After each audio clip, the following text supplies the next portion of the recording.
नमः सिद्धेभ्यः। ओम नमः सिद्धेभ्यः। ओम नमः सिद्धेभ्यः। मंगलम भगवान वीरो मंगलम गौतमोमुनि मंगलम कुंद कुंदाद्यो जैन धर्मोस्तु मंगलम सर्वमंगल मांगल्यम सर्वकल्याणकारकम प्रधानम सर्वधर्माणां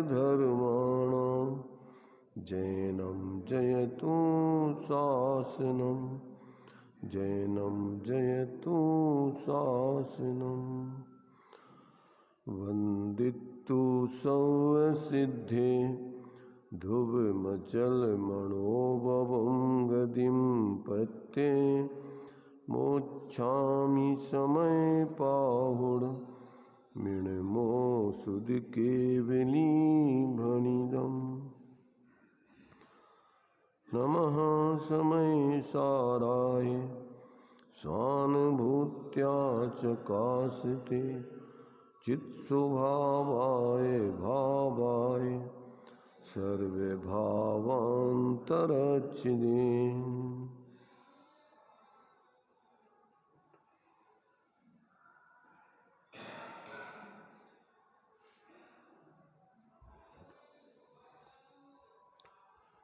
चर्चा अपनी सर्वसिद्ध ज्ञान अधिकार के माध्यम से ले रहे हैं। विषय अपना चल रहा है 7 गाथाएं जो अपन ने अभी पढ़ी थी।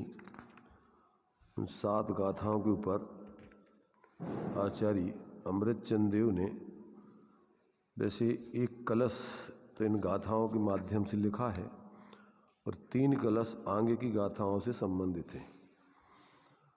तो यहाँ पर इन 7 गाथाओं में तो आचार्य देव ने कि जो व्यवहार से अपने लिए कर्तापना है उसमें तो भेद आता है, निमित्त नैमित्तिक संबंध का ज्ञान कराया जाता है, परंतु परमार्थ से जो कर्तृत्वपना होता है, एक द्रव्य के परिणामों का कर्ता वही द्रव्य होता है, अन्य नहीं होता है। ऐसा ये शिल्पी आदि के दृष्टांत के माध्यम से आचार्य देव ने स्पष्ट किया है। अब इसके बाद में आगे की जो गाथाएं हैं लगातार 10, उन 10 गाथाओं के स्वरूप को स्पष्ट करने के लिए ये 3 कलश आचार्य अमृतचंद देव ने दिए हैं। इन कलश को पढ़ के इनके माध्यम से अपन आगे की गाथाओं की विषय वस्तु के स्वरूप पर विचार करते हैं। देखिए कलश 212 624 पेज मिल गया। 624 पेज पर 212, 213 और 214 3 कलश है वैसे। तो सबसे पहले 212 नंबर कलश देखिए। यहाँ पर आचार्य देव क्या कहते हैं। बहर लुठत यद्यपि स्फुटदनंत शक्ति स्वयं तथाप्यपर वस्तुनो विशति नान्य वस्तु अंतरम। स्वभाव नियतम यतः सकलमेव वस्तुतिष्ठते स्वभाव चलनाकुला किमिह मोहिता क्लिश्यते।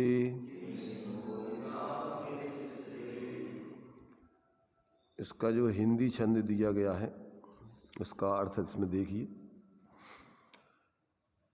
यद्यपि आत्म राम शक्तियों से है शोभित और लौटता बाहर बाहर पर द्रव्यों के, पर प्रवेश पा नहीं सकेगा उन द्रव्यों में, फिर भी आकुल व्याकुल होकर क्लेश पा रहा। क्या कहा इसमें? यद्यपि आत्मराम अपनी स्वयं की शक्तियों से शोभायमान है, परंतु अज्ञान दशा में जो पर पदार्थों के प्रति जो उसका लगाव है, तो वो इस प्रकार से पर को लक्ष्य करके जो प्रवृत्ति करता है, परंतु वास्तव में पर पदार्थों में उसका प्रवेश तो होते नहीं है। और लौटता बाहर बाहर पर द्रव्यों के, पर प्रवेश पा नहीं सकेगा उन द्रव्यों में, फिर भी आकुल व्याकुल होकर क्लेश पा रहा। उन द्रव्यों में उनको ग्रहण करने आदि का भाव करके निरंतर आकुलित व्याकुलित होकर के दुखी होता रहता है रात दिन। इसमें देखिए श्लोकार्थ, इसी में खुलासा करते हैं।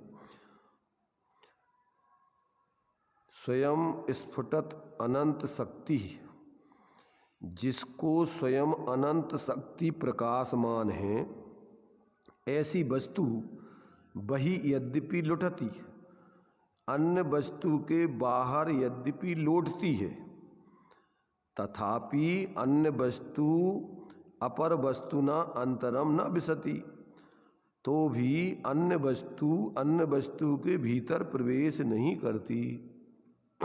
यतः सकलम एव वस्तु स्वभाव नियतमिष्यते, क्योंकि समस्त वस्तुएं अपने अपने स्वभाव में निश्चित हैं, ऐसा माना जाता है। यानी ऐसा आचार्य देव कहते हैं। यह ऐसा होने पर भी मोहित जीव, अज्ञानी जीव स्वभाव चलन आकुलः, अपने स्वभाव से चलित होकर आकुल होता हुआ किम क्लिश्यते, क्यों क्लेश भोग रहा है, पा रहा है। जब वस्तु व्यवस्था ऐसी है कि जब एक वस्तु दूसरी वस्तु में प्रवेश कर नहीं सकती, उसमें से कुछ ले नहीं सकती, तो अब ये मोहित जीव, अज्ञानी जीव अपने स्वरूप को भूल करके और पर पदार्थों को क्यों ग्रहण करने की आकुलता करके दुखी हो रहा है, दुख भोग रहा है।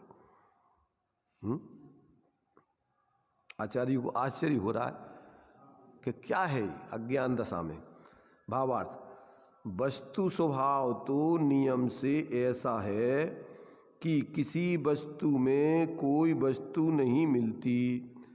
ऐसा होने पर भी यह मोही प्राणी परगेयों के साथ अपने को पारमार्थिक संबंध है ऐसा मानकर क्लेश पाता है।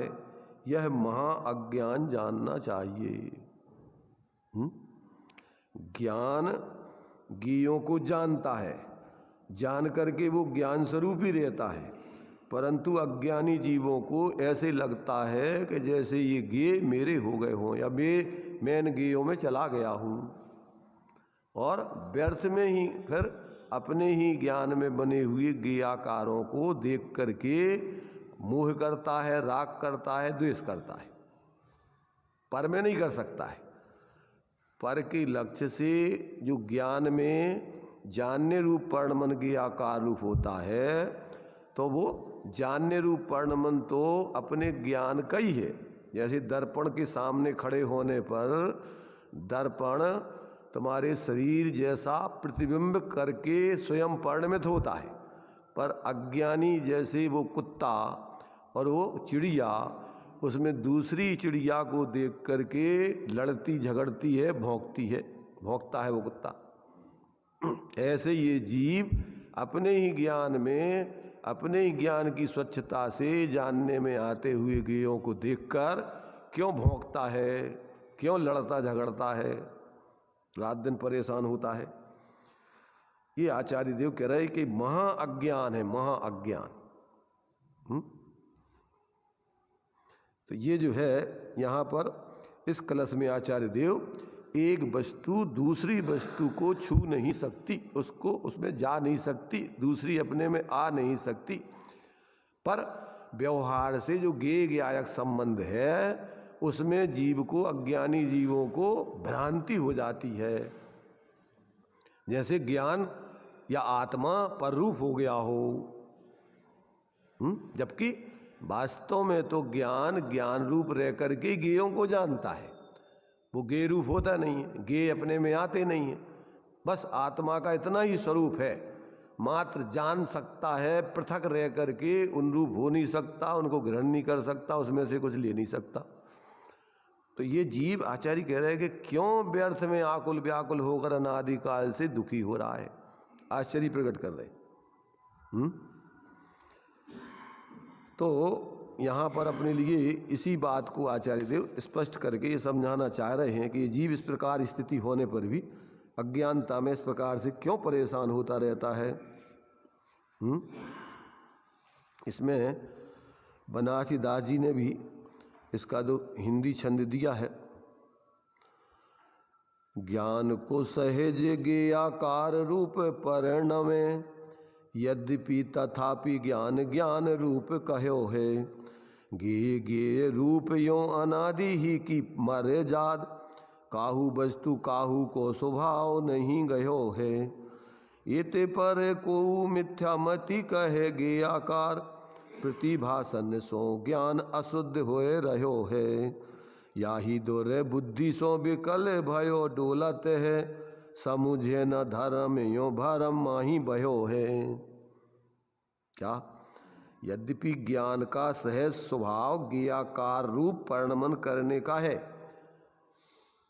ज्ञान का स्वभाव अपने ज्ञान रूप ही माने ज्ञेय जैसे आकार रूप परिणमन करने का है, ज्ञेयाकार रूप परिणमन नहीं। ज्ञेय दशा देखो, स्वपर प्रकाशक शक्ति हमारी, याते वचन भेद भ्रम भारी। ज्ञेय दशा दुविधा प्रकाशी, निज रूपा पर रूपा भासी। क्या कहा? स्वपर प्रकाशक शक्ति हमारी, आत्मा में अनंत शक्तियों में एक स्वपर प्रकाशक शक्ति भी है। अब वो शक्ति का कार्य क्या होता है? स्वपर प्रकाशक शक्ति का कार्य कि वो अपनी ज्ञान की पर्याय में स्वपर को ज्ञान स्वपर प्रकाशक शक्ति माने ज्ञान। ज्ञान का स्वभाव कैसा है? स्व और पर को जानन रूप परिणमन करने का है। देखो, स्व और पर जानन रूप, जानन रूप, स्व पर रूप पर रूप परिणमन करने का नहीं। तो अब क्या है कि इसमें क्या होता है कि ज्ञेय दशा दुविधा प्रकाशी। एक तो जैसे दर्पण के सामने अपन खड़े हो गए, तो एक तो ज्ञेय वो अपना शरीर सामने खड़ा हुआ है, और एक ज्ञेय जो शरीर है वो दर्पण के आकार रूप दर्पण का परिणमन। दो प्रकार के ज्ञेय हो गए। क्या हो गया? स्वपर प्रकाशक शक्ति हमारी, याते वचन भेद भ्रम भारी। वचनों में उसके स्वरूप को बताने में बड़ा भ्रम खड़ा होता है। अब अपन कहते हैं कि पर को जान रहा है ज्ञान, फिर कहते हैं नहीं, पर को नहीं जानता है ज्ञान, ज्ञान अपने ज्ञान ही को जानता है। फिर कहते हैं नहीं, ज्ञान को नहीं जानता, वो ज्ञान ही रूप रहता है। आगे की गाथाओं में अभी ये सीढ़ी है भाई, इसमें अभी खुलासा करेंगे, अभी गाथाओं में आने वाला है वो। तो अभी यहाँ पर तो अपन सामान्य रूप से चर्चा कर रहे हैं कि वो वास्तव में तो ज्ञान परमार्थ से ज्ञायक रूप ही रहता है, वो किसी रूप होता ही नहीं है। और अपने में भी ज्ञान और ज्ञायक का भेद नहीं होता है। क्या नहीं होता है? ज्ञान गुण अलग हो जाए और आत्मा अलग हो जाए तो वो तो अपन को सिर्फ सद्भूत व्यवहार से समझने के लिए भेद करके समझाते।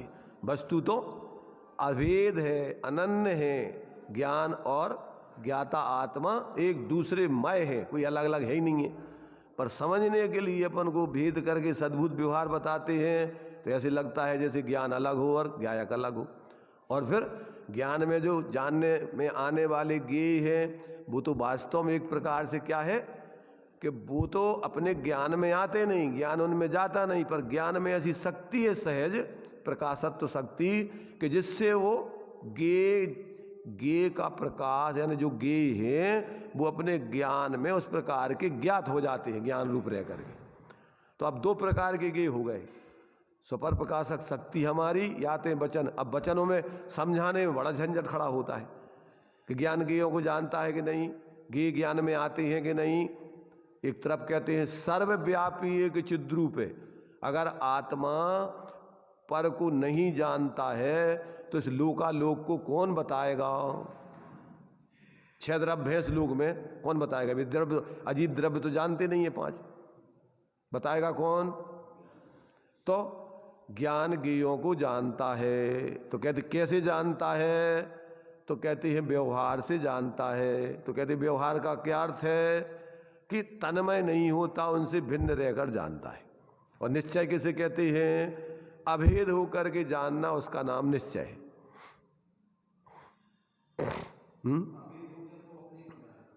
अभेद होकर अपने को जानता है।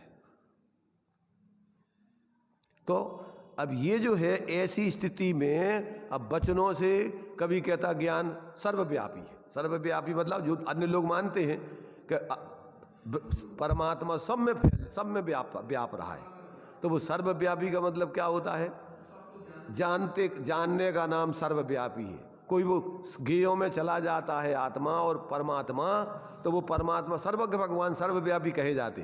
तो वो लोग मानते हैं कि भगवान सर्वव्यापी हैं, सब भगवान का ही रूप है।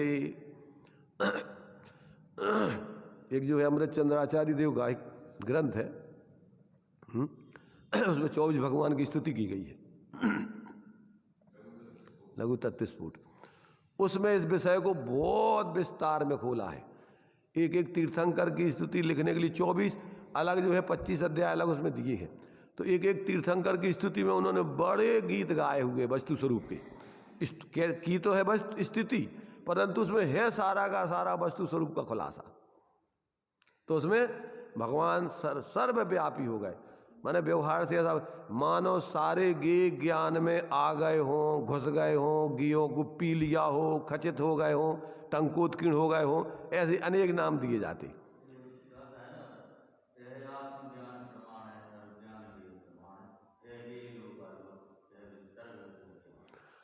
हाँ, तो वो सर्वविद यह ज्ञान है का मतलब सर्व में चला नहीं गया ज्ञान, मात्र अपने में रह करके ही सबको जानता है। तो वो सर्वव्यापी अपन कह रहे, आत्मा कैसा है? सर्वव्यापी एक चिद्रूप है। ये तो व्यवहार का कथन हो गया। पर ये कह रहे सर्वव्यापी एक चिद्रूप है, सर्वव्यापी होने पर भी अपने चैतन्य स्वरूप ही रहता है। सर्वव्यापी एक चिद्रूप है। स्वरूप आए परात्मने, क्या स्वरूप और पर को व्यापने जानने वाला, तो स्वरूप आए परात्मने। तो कहते सोपलब्धि प्रसिद्ध आए, ऐसे सर्वज्ञ दशा की प्राप्ति करने के लिए क्या करना? सोपलब्धि प्रसिद्ध आए ज्ञानानंद आत्मने नमः, उस ज्ञान और आनंद स्वरूप आत्मा में लीन हो जाना, बस यही अपने लिए सर्वज्ञ दशा को प्राप्त करने का उपाय है। ये है तुम्हारे प्रवचन सार का मंगलाचरण आचार्य अमृतचंद देव का, सर्वज्ञ भगवान का स्वरूप बताती। और समय सार में है नमः समय साराय स्वानुभूत्या चकास्ते चित स्वभावाय भावाय सर्वभावांतरच्छदे। क्या हो जाता है उसमें? सब भाव उसमें आच्छादित होते हैं, ज्ञात होते हैं। तो कहते उस शुद्ध आत्मा को नमः माने उसमें लीन हो जाना। नमः समय साराय, तो कहते हैं वो कैसे प्राप्त होता? स्वानुभूत्या चकास्ते, उस स्वानुभूति से प्राप्त तत्व। तो स्वानुभूति से ही अपना आत्मा अपने ज्ञान में आता है। तो स्वानुभूति चकास्ते और चित्त स्वभावाय भावाय, और वो स्वानुभूति में कैसा? चित्त चैतन्य स्वरूप ही रहता है। चित्त स्वभावाय भावाय और फिर सर्वभावांतरच्छदे, ऐसे उस ज्ञान में सारे भाव माने पदार्थ आच्छादित होते हैं, ज्ञात होते हैं, जानने में आते हैं। अब देखो वस्तु व्यवस्था इतनी सुंदर है, पर इस जीव को अनादिकाल से सम्यक बोध न होने से ऐसी मूर्ताओं में जीता रहता है, रात दिन पर लक्ष्य कर करके परेशान है, हैरान है। एक क्षण को भी देखो, सर्वज्ञ भगवान तो एक साथ स्वपर प्रकाशी है, क्योंकि छद्मस्त जीवों का उपयोग एक समय में एक गेय पर लगता है, एक साथ उसको दोनों उपयोग नहीं होते, दर्शन ज्ञान उपयोग।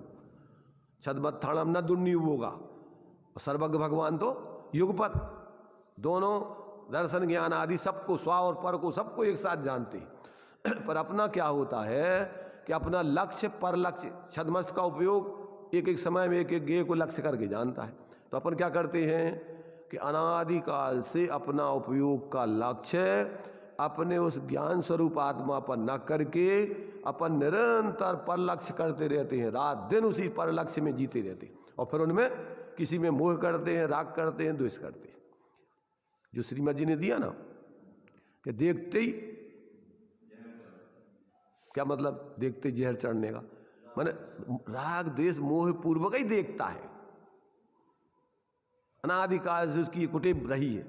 और अपन भगवान से बोलते रहते हैं कि राग सहज जग में रुले, मिले सरागी देव, अब बीत राग भेंटो और मेटो हमारी कुटेव। अब भगवान मेटे तुम्हारी कुटेव, करने वाले तुम, भगवान से पूछ के करी तुमने जा। पर में जो अपन को राग आग दहे सदा ताते समामृत से ये चिर भजे विषय कसाय, अब तो त्याग निज पद वे ये कहाँ रचो, पर पद में न तेरो पद यह क्यों दुख सहे, अब दोल हो सुखी स्वपद रच। स्वपद रच माने अरे अपने स्वरूप का अनुभव करो भाई, अपने स्वरूप में रचो पचो, बाहर में मत रचो पचो। तो ये जो है यहाँ पर आचार्य कह रहे कि ज्ञान को सहजे गे आकार रूप पर्ण में, यद्यपि तथापि ज्ञान ज्ञान रूप कहो है, गे आकार होते हुए भी ज्ञान ही रूप रहता है। गे गे रूप यो अनादि ही की मर जात, गे गे रूप रहते हैं, ज्ञान ज्ञान रूप रहते हैं, ये अनादिकाल से मर्यादा है, उस मर्यादा का उल्लंघन, क्या उस मर्यादा का उल्लंघन कोई नहीं कर सकता। काहू वस्तु काहू को स्वभाव नहीं गयो है, और एते पर को मिथ्यामति कहे गेयाकार, ऐसा होने पर भी कोई मिथ्यामति माने जितने मिथ्या दृष्टि जीव हैं वे क्या करते हैं कि मिथ्यामति कहे गेयाकार, प्रतिभाषण सो ज्ञान अशुद्ध हो रहो है। ज्ञान हमारा जो गेयाकार ब्रह्ममल माने, नाशकरण को उद्यम ठाने, और वस्तु स्वरूप मिटे तब क्यों ही, मूरख खेद करे तब यूं ही। अभी आगे की नाटक समय सार के पद्यों में आगे इसी में आएगा। अभी क्या करता है, गेयाकार ब्रह्ममल माने, जो आत्मा का ज्ञान गेयों को जानने रूप परिणमित होता है, तो कहते वो आत्मा का मल है, दोष है, अशुद्धि है वो। तो क्या करता है वो, गेयाकार ब्रह्ममल माने और नाशकरण को उद्यम ठाने, ज्ञान में से उन गेयाकारों को मिटाना चाहता है। तो कहते हैं वस्तु स्वरूप मिटे तब क्यों हुई, ये तो वस्तु का स्वरूप है स्वपर प्रकाशन, वो तो मिट नहीं सकता है। और मूर्ख खेद करे तब यूं ही, और मूर्ख व्यर्थ में ही खेद कर करके परेशान होता रहता है। क्या अभी अपन को कोई ज्ञान में भाषित नहीं हो रहा, कोई रस नहीं आ रहा। अभी अपन को क्या कह रहे आचार्य, अपन को कछु को सुर स्वाद नहीं आ रहा है? नहीं, वस्तु का स्वरूप शाश्वत तो है, परंतु ये कह रहे हैं कि मूर्ख क्या करता है कि पहली चीज तो ये ज्ञान में जो गे जानने में आते हैं वो तो ज्ञान ही है, क्योंकि ज्ञाकार होने पर भी वस्तु ज्ञान रूप रहती है। कहते हैं कि यद्यपि तथापि ज्ञान ज्ञान रूप रहो, माने ज्ञान को सहज ज्ञाकार रूप पर्ण में, यद्यपि तथापि ज्ञान ज्ञान रूप कहो है, गे गे रूप यो अनादि की ही मर जात, काहू वस्तु काहू को स्वभाव नहीं गयो है। एते पर को मिथ्यामति कहे ज्ञाकार, प्रतिभाषण सो ज्ञान अशुद्ध हो रहो है। यही दुर्बुद्धि सो विकल भयो डोलत है, समझे न धर्म यो भरम माही भयो है। क्या करता है, जानत न धर्म बखानत भरम, और ठाने ठोर ठोर लड़ाई पक्षपात की। वस्तु स्वरूप जानता नहीं है, भरम को धर्म मानता है। या बुद्ध से ती निज ना जानो और भ्रम गणो हितकार। भ्रम में हित माना और अपने आप को बहुत मानता है कि हम बहुत जानते हैं। तो देखो यहाँ पर ये इस गाथा में, इस श्लोक में है, हाँ, ज्ञान की अशुद्धता मानता, उसको निकालना चाहता है ज्ञान में से। वो तो ज्ञान में से, अब दर्पण में से तुम अपना चेहरा निकालना चाहो तो निकल आएगा क्या? नहीं, दर्पण फोड़ो डालो। तो ऐसे ही अपने ज्ञान, सर्वज्ञ भगवान के ज्ञान में सब ज्ञात हो रहा हो, अब कैसे निकालेंगे उसको? अपने में तो अवे तो नहीं हो रहा हो, तो अबे तुम इतने में ऐसी घबरा रहे तो तुम सर्वज्ञ कैसे बनोगे? जब अपने ज्ञान में इतनी चीजें आती हैं और तुम उनसे परेशान होते हो, तब तुम सर्वज्ञ कैसे बन पाओगे? तो ये जो है देखो, आगे की गाथाओं में आचार्य देव ने 10 गाथाओं में दृष्टांत दे करके सेठिका का और ये सब बातें बहुत स्पष्ट करके समझाई है कि गुण धर्म आदि को।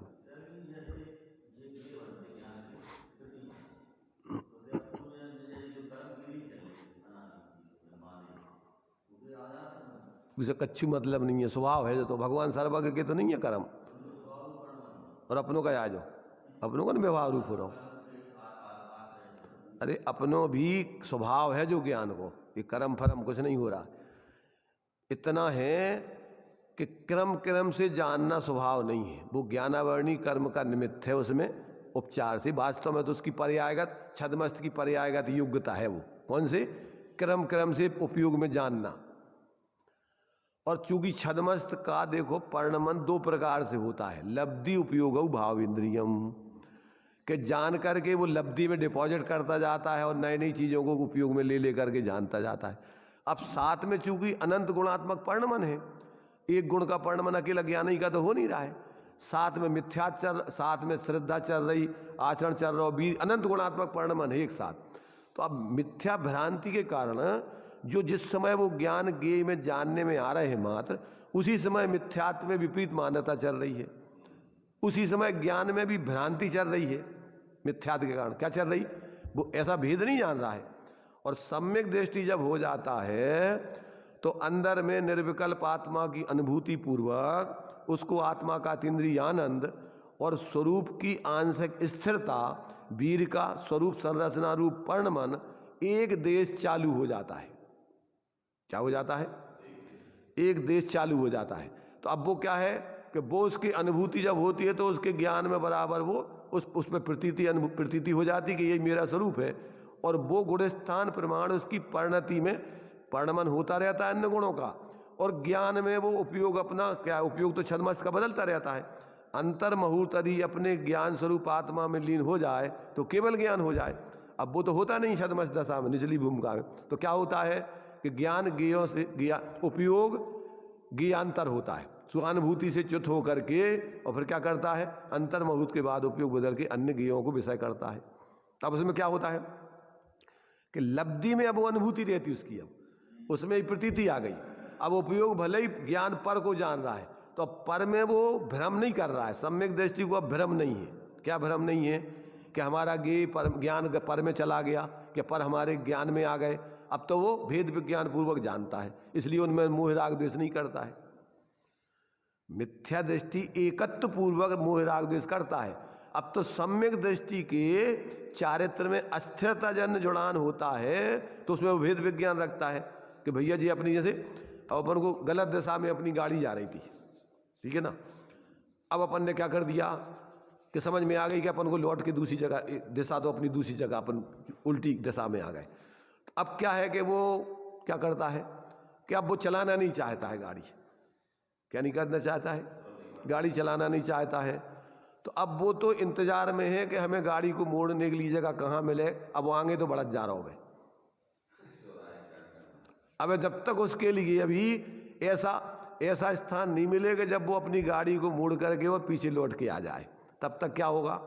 कभी गाड़ी उसकी बढ़ती रहेगी धीरे धीरे, और स्पीड उसकी स्लो हो जाएगी। अब वो जो धारा प्रवाह आगे बढ़ने के लिए जो एकदम चला जा रहा था लक्ष्य करके कि अपन को ये रास्ता अपना मंजिल उतई है, अब वो उसकी वो सामर्थ्य खत्म हो गई। अब तो वो इस इंतजार में है कि धीरे से गाड़ी को हम मोड़ के चले पीछे, तो वो चलेगी गाड़ी।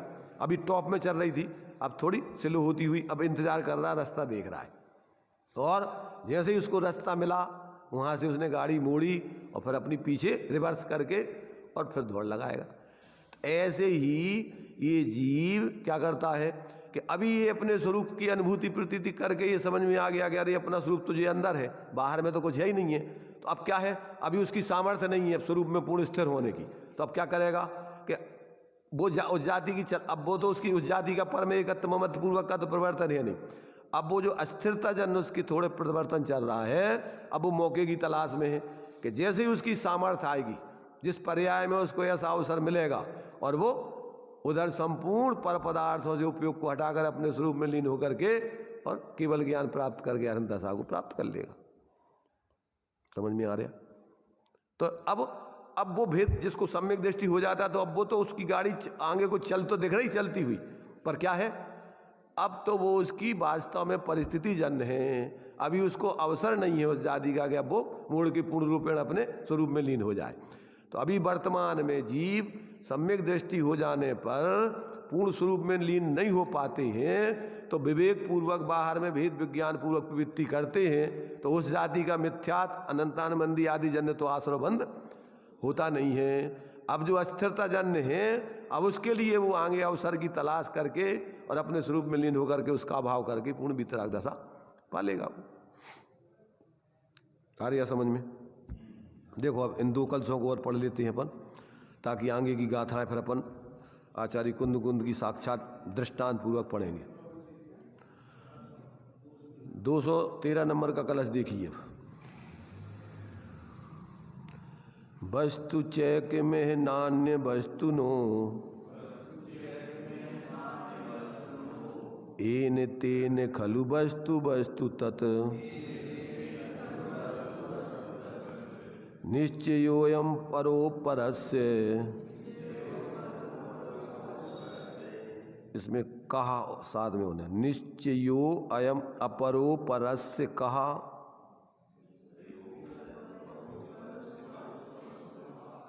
किम करोति ही बहिर्लुठन्नपि।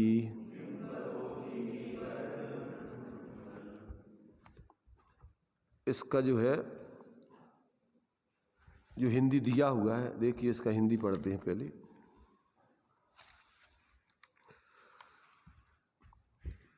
एक वस्तु को नहीं कभी भी अन्य वस्तु की, वस्तु वस्तु की ही है ऐसा निश्चित जानो। क्या कहा? एक वस्तु हो नहीं कभी भी अन्य वस्तु की, वस्तु वस्तु की ही है ऐसा निश्चित जानो। ऐसा है तो अन्य वस्तु यदि बाहर लौटे, तो भी वह क्या कर सकती है अन्य वस्तु का। इसका देखिए इसमें जो अर्थ है, इसमें पढ़ते हैं अपन 13 नंबर का। इहचा इस लोक में एन एकम वस्तु अन्य वस्तु न अन्य वस्तु न, एक वस्तु अन्य वस्तु की नहीं है। तेन खलु वस्तु तत् वस्तु, इसलिए वास्तव में वस्तु वस्तु ही है। अयम निश्चय, यह निश्चय है। कह अपरा, ऐसा होने से कोई अन्य वस्तु अपरस्य बही लुठन अपि ही, अन्य वस्तु के बाहर लौटती हुई भी किम करोति, उसका क्या कर सकती है। जैसे मान लीजिए कि अब किसी व्यक्ति के लिए किसी के घर में उसको प्रवेश नहीं देना है, अब वो किवाड़ लगा लिए उसने, अब वो कह रहा और मचल गया और नीचे लौट रहा है कि हमें अंदर प्रवेश दो। अब वो लौटता रहे तो कब तक प्रवेश कर लेगा दूसरे के घर में? मचल गया होगा, नहीं हमें तो हम तुम एक घर में ही प्रवेश करेंगे। अब उसको भगा दिया उसको कि नहीं हम इधर नहीं प्रवेश करने देंगे, तो अब क्या करोगे? लुटाते रहो। ऐसे ही तुम जो है अज्ञानी जी मचल रहा है, काय के लाने? अन्य वस्तु में प्रवेश करने के लिए, शरीर होने के लिए, भोग भोगने में एकत्व बुद्धि करके। अब वो तो कहते भैया व्यवस्था नहीं है, अब लूटत रहो, तुम मचले रहो, अपनी गंदगी करत रहो, लोट पोट करके परिणति में दुखी होते रहो। तो ये जो है ये व्यवस्था है। भावार्थ देखिए, वस्तु का स्वभाव तो ऐसा है, एक वस्तु अन्य वस्तु को नहीं बदल सकती। यदि ऐसा है, ऐसा ना हो तो वस्तु का अस्तित्व ही ना रहे। अगर ऐसा नहीं हो, एक वस्तु दूसरी वस्तु को अगर ग्रहण कर लेवे तो फिर वस्तु का अस्तित्व स्वरूप ही खत्म हो जाए। इस प्रकार जहाँ एक वस्तु अन्य वस्तु को परिणमित नहीं कर सकती, वहाँ एक वस्तु ने अन्य वस्तु का क्या किया? कुछ भी नहीं। चेतन वस्तु के साथ पुद्गल एक क्षेत्रावगाह रूप से रह रहे हैं, तथापि वे चेतन को जड़ बनाकर अपने रूप में परिणमित नहीं कर सके। तब फिर पुद्गल ने चेतन का क्या किया? कुछ भी नहीं किया। इससे यह समझना चाहिए कि व्यवहार से परद्रव्यों का और आत्मा का ज्ञेय ज्ञायक संबंध होने पर भी परद्रव्य ज्ञायक का कुछ भी नहीं कर सकते और ज्ञायक भी परद्रव्यों का कुछ भी नहीं कर सकता। इतनी गजब इतनी वस्तु है, परंतु अपन अजब है। वस्तु स्वरूप गजब है और अपन अजब है।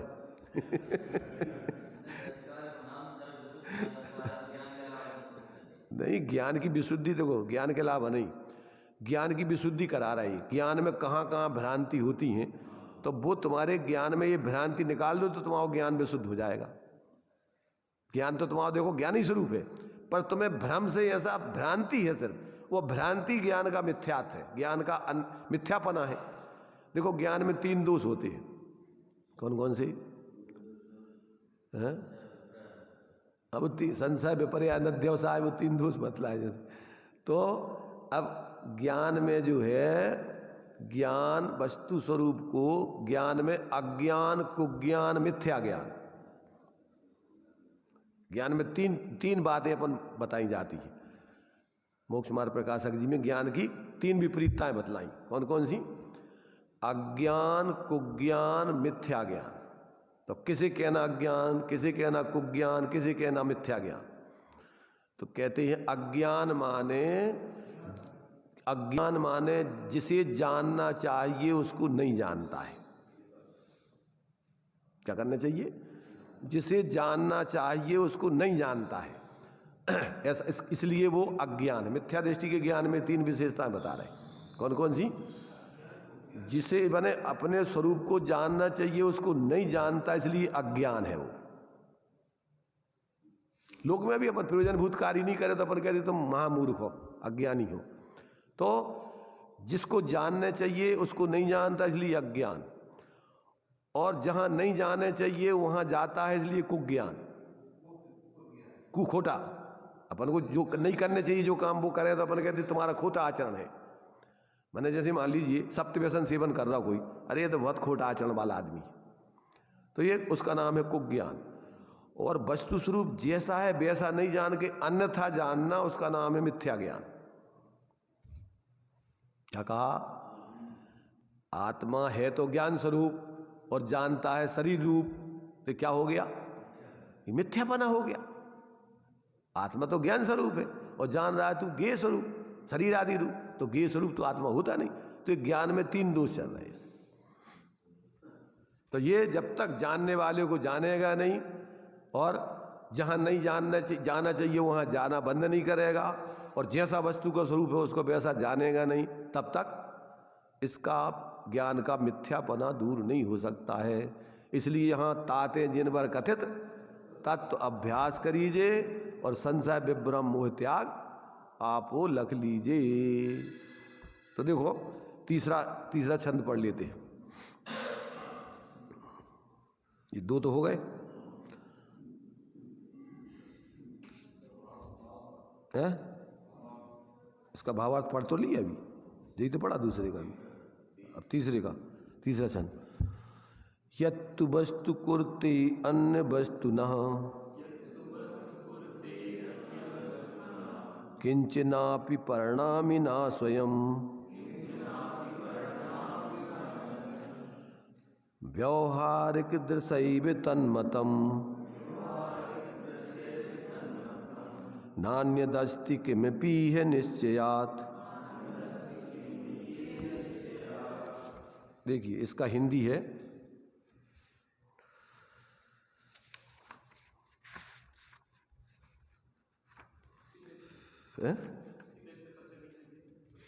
नीचे है, ठीक है।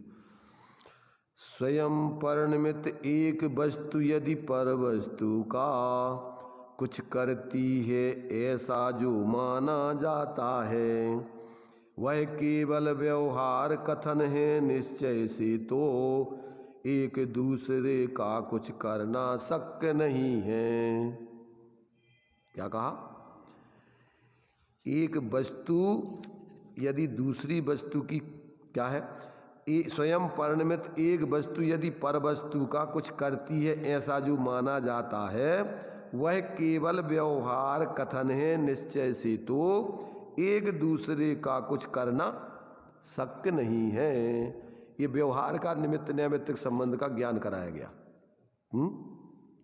इसका बनारसी दास जी ने दिया है, करम करम फल भोग वे जीव अज्ञानी कोई, यह कथनी व्यवहार की वस्तु स्वरूप न होई।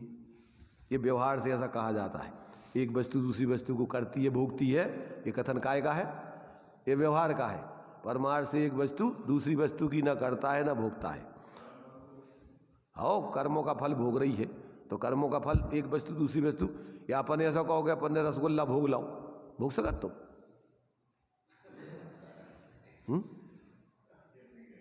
कैसे कह रहे? अज्ञानता में कह सकत भाई, अथवा व्यवहार से कह सकत, क्या तो रही, यह तो व्यवहार से कहा जाता है। हाँ, ये व्यवहार से कहा जाता है, या मूर्खता से ऐसा माना जाता है तो वो अज्ञानता से। हाँ, सम्यक दृष्टि के व्यवहार से कहा जाता है।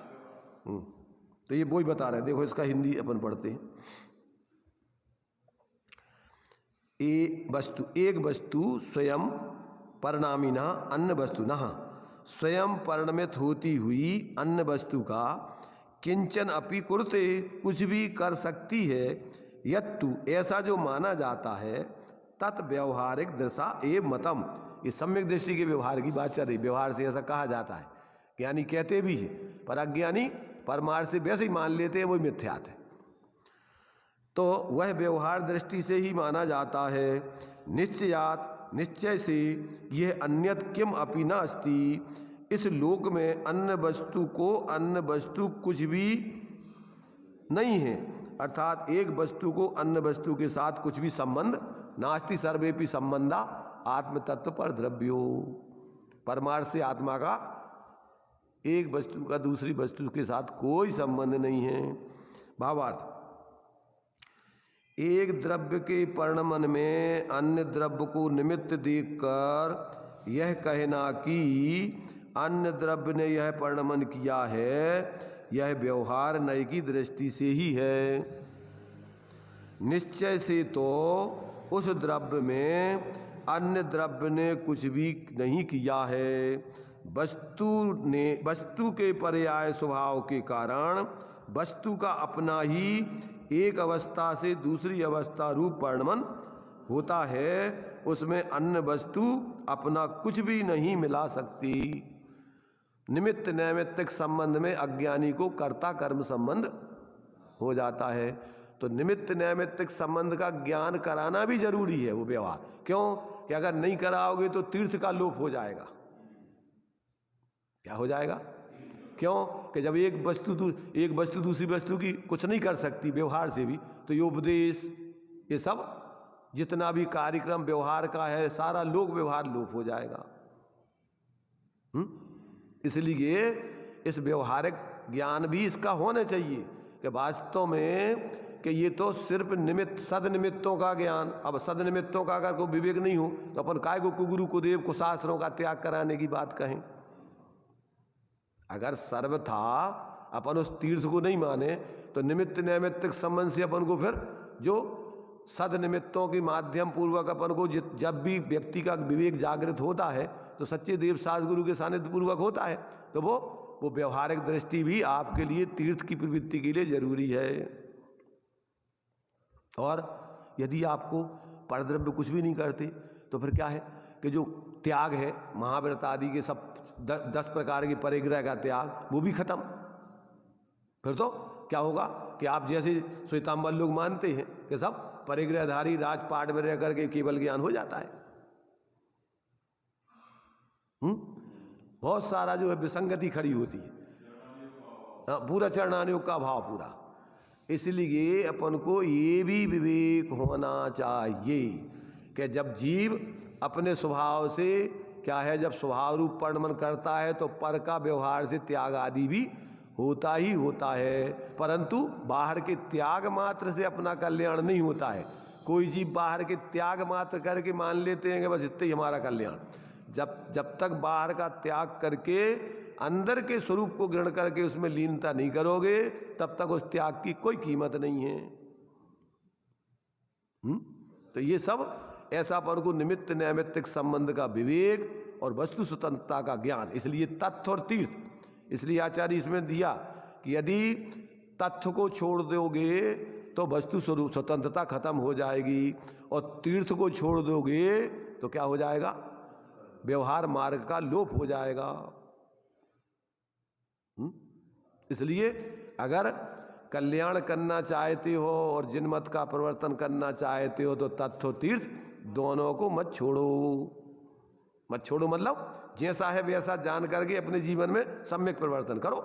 मत छोड़ो मतलब ऐसा नहीं कि तुम अब वो जिसको अपने लिए बताया जा रहा तो मैं छोड़ो का मतलब उसका विवेक यथार्थ ज्ञान करके और यथायोग प्रवृत्ति करो। श्रीमद जी का एक वाक्य इसमें बस वो काफी है। कौन सा? जहाँ जहाँ जे जहाँ जहाँ जो योग्य हो तहाँ समझबो ते, और तहाँ तहाँ ते आचरे, और आत्मार्थी जा नहीं। आत्मार्थी का लक्षण कहीं खेजतानी करने का नहीं है। तो इस प्रकार से यहाँ अपन को ये सब बातें आचार्य देव ने स्पष्ट करके बतलाई हैं। देखिए इसमें भावार्थ दिया है।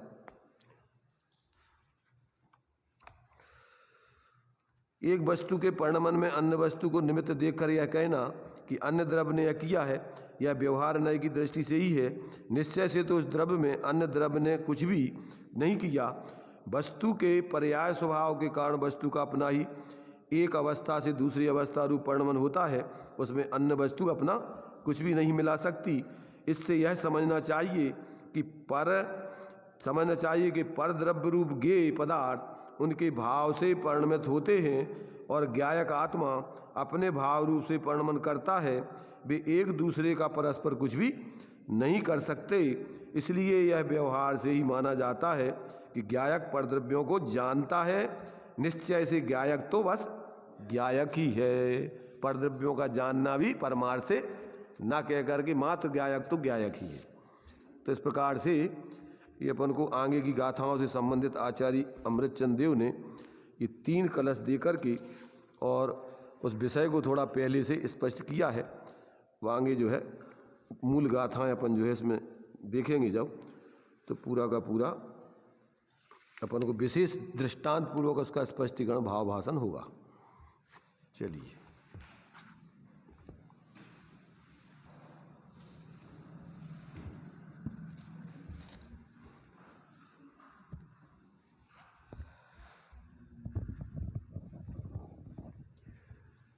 करता नहीं भोक्ता नहीं, स्वामी नहीं पर का, अत्यंता भाव रूप से ज्ञायक ही प्रभु सदा।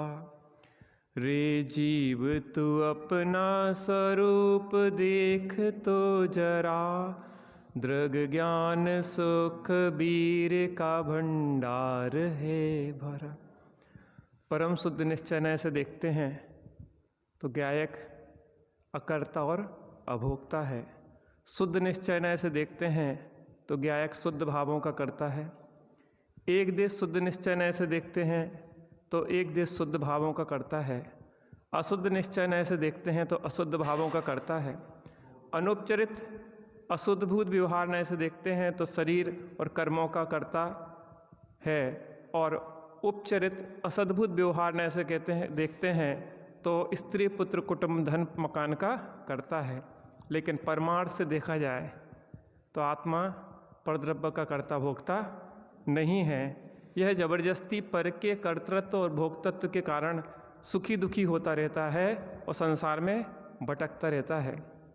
युगल जी बाबूजी इसके लिए एक शब्द उपयोग करते थे कि उचक्का, जो कहते हैं ना उचक्का, उचक्का शब्द लोक में प्रयोग किया जाता है कि उचक के दूसरे के घर में प्रवेश करना चाहता है, प्रवेश तो नहीं कर पाता है, लेकिन वो बार बार गिर जाता है और इसलिए दुखी होता रहता है। ऐसे ही यह आत्मा परद्रव्यों में उचक के छलांगे लगाना चाहता है, लेकिन परद्रव्य रूप हो सकता नहीं है, मात्र दुखी होता रहता है। बहुत सुंदर चर्चा यहाँ पे चल रही है। सापेक्ष अमृत जिन बचन निरपेक्ष सत छे,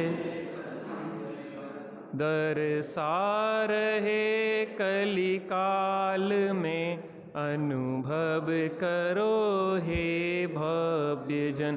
तीर्थंकरों के विरह में यदि ना रहे ये जिन बचन, तो शपरहित कैसे करें इस जगत में फिर भव्य जन। अज्ञान बस भ्रमते रहें, पशुवत सदा ही दुख सहें। धनी धन्य है बेजीव जो जिन बचन सुन निज हित।